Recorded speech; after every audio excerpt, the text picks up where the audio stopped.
नमस्कार, दिन भर की बड़ी खबरों में आपका स्वागत है। मैं हूं परवीन शेख। आज इस बुलेटिन में बात होगी गुजरात में कांग्रेस की जीत की राह को आसान करते मल्लिकार्जुन खड़गे की। हिमाचल में बीजेपी के खिलाफ कांग्रेस की चार्जशीट की। जानेंगे गुजरात चुनाव के लिए बीजेपी ने चला कौन सा दांव। भारत जोड़ो यात्रा में आज दिखा राहुल का कौन सा रूप। बात करेंगे महाराष्ट्र में उद्धव के दांव से परेशान शिंदे की। पाकिस्तान में इमरान खान के आजादी मार्च की। और बुलेटिन के आखिर में बात एक बार फिर हादसे का शिकार हुई वंदे भारत एक्सप्रेस की। लेकिन तमाम बड़ी खबरों से पहले एक नजर सुर्खियों पर। हिमाचल प्रदेश में नामांकन वापसी का काम खत्म, अब तेज होगा चुनाव प्रचार। बीजेपी के 1 दर्जन से ज्यादा बागी अभी भी चुनाव में डटे। बढ़ते प्रदूषण को लेकर दिल्ली सरकार का बड़ा फैसला, जरूरी परियोजनाओं के निर्माण कार्यों को छोड़कर सभी निर्माण कार्यों पर लगाई रोक। ऑडियो टेप चलाकर दिल्ली के डिप्टी सीएम मनीष सिसोदिया ने किया नया दावा, आव विधायकों को खरीदने की हुई थी कोशिश, बीजेपी पर लगाया आरोप। T20 वर्ल्ड कप में आज हुए मुकाबले में न्यूजीलैंड ने श्रीलंका को 65 रन से दी मात। ग्लेन फिलिप्स के शतक ने डुबोई श्रीलंका की नैया। तो ये थी सुर्खियां और अब बात आज की सबसे बड़ी खबर की। कांग्रेस के नए अध्यक्ष मल्लिकार्जुन खड़गे फुल एक्शन में हैं। आज गुजरात के नवसारी पहुंचे खड़गे ने कांग्रेस के नेताओं और कार्यकर्ताओं को जीत का मंत्र दिया। आदिवासी बहुल इलाके में खड़गे ने जनसभा को संबोधित किया। गुजरात में कांग्रेस की सरकार बनाने के लिए एक खास रणनीति बनाई है और उसी रणनीति के जरिए कांग्रेस बीजेपी को सत्ता से बेदखल करेगी। देखते हैं ये रिपोर्ट। कांग्रेस की भारत जोड़ो यात्रा को आम जनता का भरपूर प्यार मिल रहा है। जिन राज्यों से यात्रा गुजर रही है वहां के लोग भारी संख्या में यात्रा में शामिल हो रहे हैं। वहीं सोशल मीडिया पर भी भारत जोड़ो यात्रा पूरी तरह छाई हुई है, जो इस बात का संकेत है कि यात्रा का प्रभाव पूरे देश पर पड़ रहा है। वहीं इस समय यात्रा तेलंगाना में है, जहां यात्रा को 4 दिन पूरे हो चुके हैं और चौथे दिन यात्रा की शुरुआत सुबह 6:30 बजे महबूब नगर कस्बे के धर्मपुर से हुई। आज भी राहुल के साथ कांग्रेस के कई नेताओं ने यात्रा में हिस्सा लिया। इसके साथ ही अभिनेत्री पूनम कौर और उस्मानिया विश्वविद्यालय के कई छात्र भी राहुल के साथ पद यात्रा में शामिल हुए। यात्रा के दौरान राहुल गांधी आम जनता से सीधा संपर्क साध रहे हैं। साथ ही इस दौरान लोगों को राहुल को जानने का मौका मिल रहा है और राहुल भी आम लोगों के साथ अच्छा समय व्यतीत कर रहे हैं। वहीं कांग्रेस के ट्विटर हैंडल से मिली जानकारी के मुताबिक आज राहुल गांधी ने शिक्षा क्षेत्र में हितधारकों के बीच बातचीत की और शुल्क प्रतिपूर्ति, शिक्षा के वित्त पोषण में कटौती, जातिगत भेदभाव और छात्राओं की स्थिति में सुधार के लिए किसी भी कार्रवाई की कमी से संबंधित मुद्दों पर चर्चा की। इसके साथ ही कांग्रेस ने इस बातचीत के दौरान की तस्वीरें भी साझा की हैं।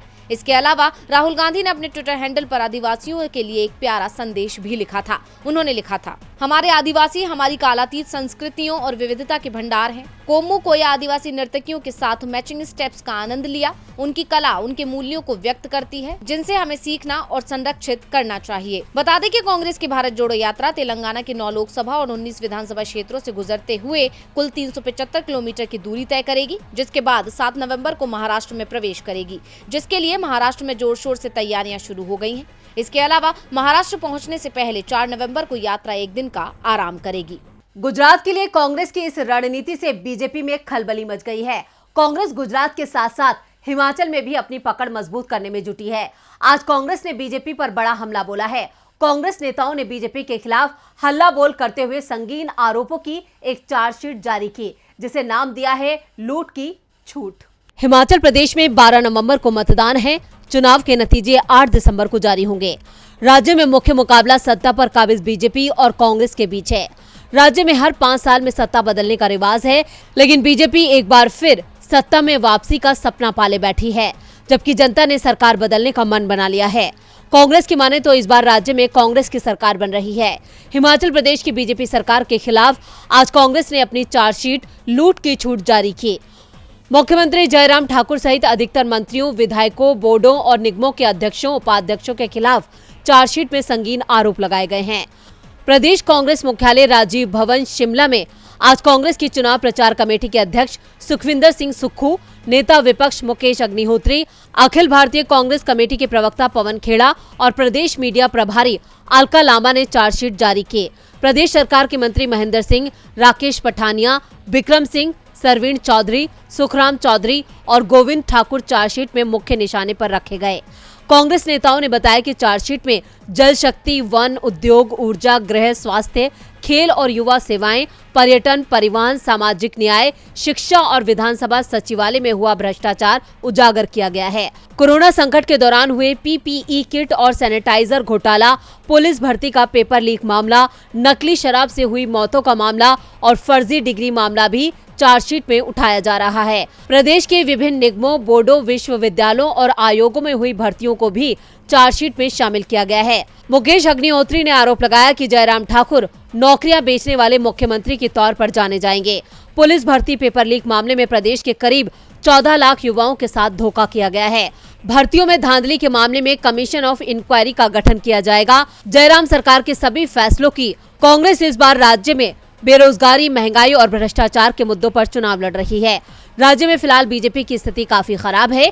हिमाचल प्रदेश में विधानसभा चुनावों के बीच कांग्रेस की राष्ट्रीय महासचिव प्रियंका गांधी भी शिमला पहुंच चुकी हैं। प्रियंका 31 अक्टूबर को कुल्लू में रोड शो और मंडी में जनसभा को संबोधित करने वाली हैं। कांग्रेस ने हिमाचल बीजेपी को बेनकाब करने का दावा किया है। अब देखना होगा कि जनता बीजेपी को सत्ता से बेदखल कर सजा देती है या फिर एक बार फिर शासन करने का मौका देती है। लेकिन कांग्रेस ने सत्ता में आने की अपनी राह जरूर बना ली है। इधर गुजरात में अपनी जमीन खिसकती देख बीजेपी ने फिर से राज्य में हिंदुत्व का बड़ा दांव चला है। बीजेपी ने यूनिफॉर्म सिविल कोड यानी यूसीसी को लेकर नई कमेटी के गठन का ऐलान किया है, जबकि कांग्रेस ने इसे बीजेपी की हताशा करार दिया है। गुजरात विधानसभा चुनाव की तारीखों का ऐलान अब किसी भी वक्त हो सकता है, जिसके चलते राज्य का सियासी पारा गर्मा गया है। विपक्ष और खासकर कांग्रेस राज्य की सत्ताधारी पार्टी बीजेपी को महंगाई, बेरोजगारी जैसे तमाम मुद्दों पर घेर रही है, जिससे बीजेपी की सत्ता में वापसी कठिन हो रही है। अब इस बीच बीजेपी सरकार ने इन अहम मुद्दों से जनता का ध्यान भटकाने के लिए आज एक बड़ा फैसला लिया है। गुजरात कैबिनेट ने समान नागरिक संहिता को लागू करने के लिए समिति के गठन को मंजूरी दे दी है। हालांकि इसको लेकर आम आदमी पार्टी और कांग्रेस बीजेपी सरकार पर हमलावर है। विपक्ष का आरोप है कि इस वक्त गुजरात में सत्ता विरोधी लहर देखी जा रही है और इसी से बचने के लिए सत्ता पर काबिज बीजेपी ने यूनिफॉर्म सिविल कोड कानून का मुद्दा उछाल दिया है। यूनिफॉर्म सिविल कोड को लेकर कांग्रेस नेता शक्ति सिंह गोहिल ने कहा, संविधान के अनुसार यूनिफॉर्म सिविल कोड को लागू करने का अधिकार राज्य सरकार के पास है ही नहीं, ये केंद्र सरकार का अधिकार है। असली मुद्दों पर बीजेपी बात नहीं कर रही है। बेरोजगारी, एजुकेशन, महंगाई पर बीजेपी चर्चा नहीं करती है।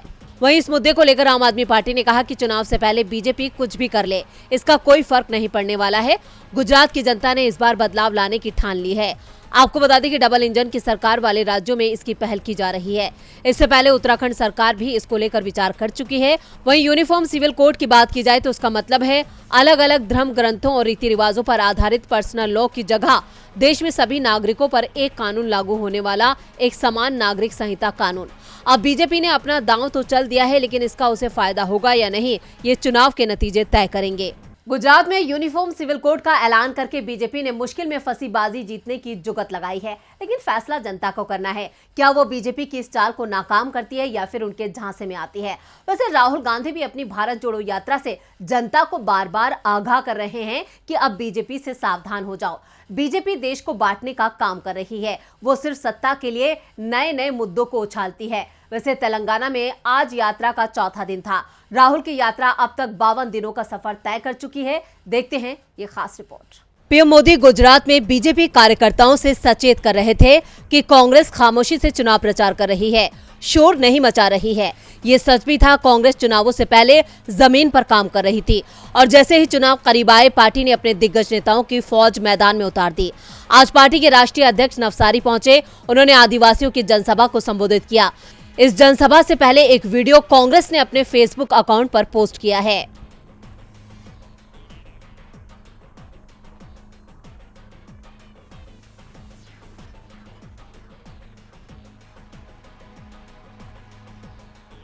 कुछ दिन पहले गुजरात में कांग्रेस विधायक अनंत पटेल की जान लेने की कोशिश हुई। बीजेपी को लगा था कि गुजरात का आदिवासी समुदाय चुप बैठ जाएगा, मगर आज नवसारी में जुटे स्वाभिमानी आदिवासी समाज ने बीजेपी को सीधा संदेश दे दिया है, आदिवासी झुकेगा नहीं, आदिवासी डरेगा नहीं।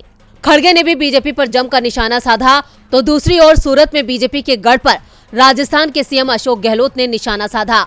गहलोत ने प्रेस कॉन्फ्रेंस कर कहा, गुजरात में लोगों को दबाने का काम किया जा रहा है।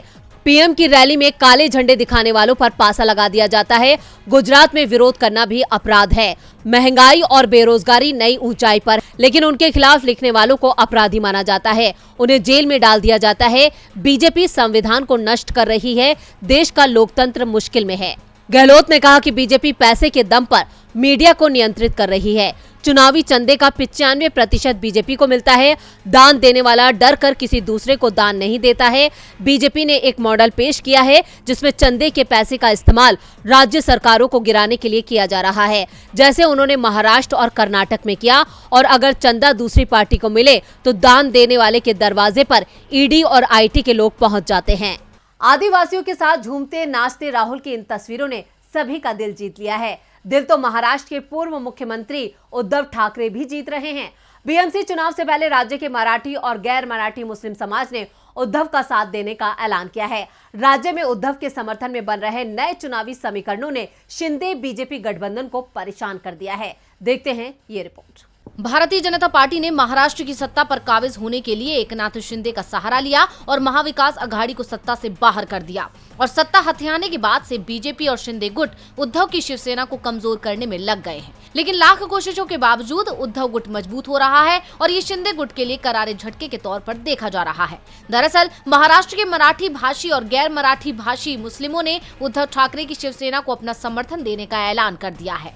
बीते दिनों मराठी मुस्लिम सेवा संघ के एक प्रतिनिधि मंडल ने ठाकरे से मुलाकात कर अपना समर्थन जताया है। एमएमएसएस के प्रमुख फकीर ठाकुर ने कहा कि जब से हमने ठाकरे से मुलाकात की है तब से पूरे महाराष्ट्र से हमें फोन आ रहे हैं और हमारे फैसले का समर्थन किया जा रहा है। उन्होंने दावा किया कि समर्थन करने वालों में राकांपा व कांग्रेस के समर्थक मराठी मुस्लिम भी हैं। बता दें एमएमएसएस में पूरे महाराष्ट्र में मछुआरों से लेकर शिक्षकों तक सभी वर्गों के मुसलमानों के बीच काम करने वाले 180 संगठन शामिल हैं। और आने वाले बीएमसी चुनाव में इतने संगठनों का साथ उद्धव को मिलना शिंदे के लिए परेशानी खड़ी कर सकता है। इतना ही नहीं, इन संगठनों का कहना है कि महाराष्ट्रियों के रूप में हम भी ठाकरे के साथ हुए विश्वासघात से आहत हैं।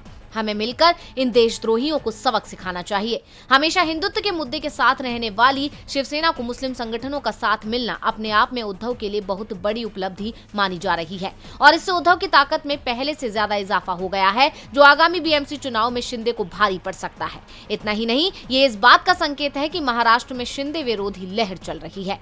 बीएमसी चुनावों ने महाराष्ट्र के सियासी पारे को गरमा दिया है। राज्य में बनते नए समीकरण सीएम शिंदे की मुश्किलों में इजाफा करने वाले हैं। मुश्किलों का सामना तो पाकिस्तान की शाहबाज सरकार को भी करना पड़ रहा है और ये मुश्किलें खड़ी की हैं पाकिस्तान के पूर्व पीएम इमरान खान ने। मुकदमों का सामना कर रहे इमरान खान पाकिस्तान में चुनाव करवाने पर आमादा हैं, जिसके लिए वो आजादी मार्च निकाल रहे हैं। देखते हैं ये रिपोर्ट। पाकिस्तान के पूर्व पीएम इमरान खान का इस्लामाबाद मार्च शुरू हो गया है। पाकिस्तान के इतिहास में ये पहला मौका है जब विपक्ष के किसी नेता ने सरकार के साथ सीधे सेना को ही निशाने पर ले लिया हो। पाकिस्तान में पहली बार सेना बैकफुट पर दिखाई दे रही है। आईएसआई भी हैरान परेशान दिखाई दे रहा है। आईएसआईएस चीफ नदीम अंजुम दुनिया के सामने नहीं आते थे, उन्हें प्रेस कॉन्फ्रेंस करनी पड़ी। इमरान ने जो आरोप आईएसआईएस पर लगाए हैं उन्हें लेकर सफाई देनी पड़ी। सेना और आईएसआईएस दोनों मिलकर भी इस समय इमरान पर सख्त एक्शन नहीं ले पा रहे हैं, क्योंकि इस समय इमरान पाकिस्तान में सबसे ज्यादा लोकप्रिय नेता बन चुके हैं। हाल ही में हुए तमाम उपचुनाव के परिणाम बता रहे हैं कि आज चुनाव होते हैं तो इमरान खान की पार्टी पाकिस्तान तहरीक इंसाफ को आसानी से बहुमत मिल जाएगा। जनता के रुझान को देखते हुए ही इमरान तत्काल नए चुनाव कराने की मांग पर अड़ गए हैं। दबाव बनाने के लिए उन्होंने लाहौर से इस्लामाबाद के लिए आजादी मार्च शुरू कर दिया है। मार्च शुरू करते समय उन्होंने सरकार के साथ आईएसआई को भी निशाने पर ले लिया। इमरान ने कहा कि डीजी आईएसआई अपने कान खोलो और सुनो, मैं बहुत कुछ जानता हूं, लेकिन मैं केवल इसलिए चुप हूं क्योंकि मैं अपने देश को नुकसान नहीं पहुंचाना चाहता।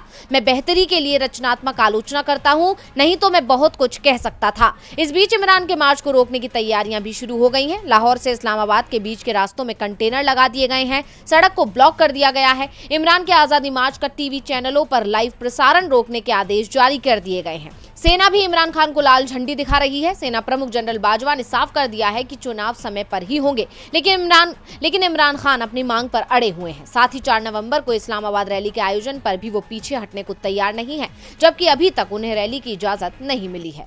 और बुलेटिन के आखिर में बात हादसे का शिकार होती वंदे भारत एक्सप्रेस ट्रेन की। वंदे भारत एक्सप्रेस एक बार फिर हादसे का शिकार हो गई। इस बार भी ट्रेन मवेशी से टकरा गई। ट्रेन के टकराने से इंजन के सामने का हिस्सा डैमेज हो गया। इस बार ट्रेन के सामने बैल आ गया था। घटना गुजरात के वलसाड़ में हुई, जिसके बाद ट्रेन को करीब आधे घंटे रुकना पड़ा।